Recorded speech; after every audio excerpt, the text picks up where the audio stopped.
السلام علیکم ورحمۃ اللہ۔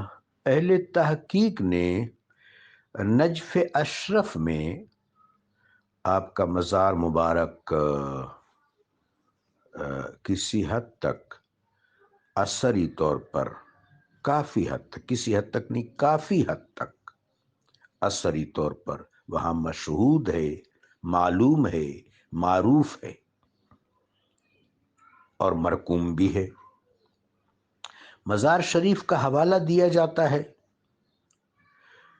ایک روایت ایسی ہے بھی،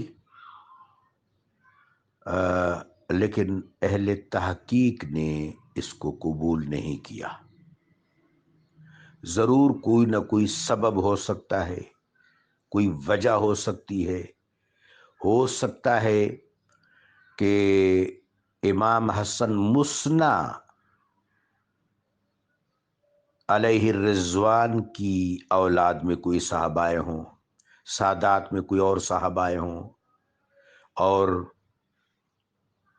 ان ہستیوں کو چونکہ امام کہا جاتا تھا، ابن رسول اللہ بھی کہا جاتا تھا، سادات کے احترام و اکرام میں ملت افغان کو ایک امتیازی مقام حاصل ہے۔ جس طرح ہند میں ان کی بڑی پذیرائی ہوئی، مسلمان تو مسلمان، جو غیر مسلم بادشاہ تھے جس طرح راجہ داہر وغیرہ تو غیر مسلم تھے، انہوں نے بھی پذیرائی کی۔ یہ قدرتی بات ہے کہ اہل بیت اطہار سے انسانوں کو ایک خاص قسم کی روحانی نسبت حاصل ہے۔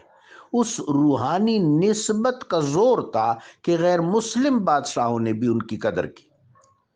تو ملت افغان جو ہے، ان کا تو خاصا ہی مودت ہے، افغانستان کا خاصا مودت ہے اصولی طور پر، اگر قدیم کتابوں میں ہم اس چیز کو دیکھیں تو ہو سکتا ہے کہ سادات اکرام میں، آل اطہار میں اور ان کی اطرت میں، اولاد میں کوئی نسبت ور، کوئی نسب ور یہاں پہنچا ہو اور اس انداز سے ان کو ذکر کیا گیا ہو۔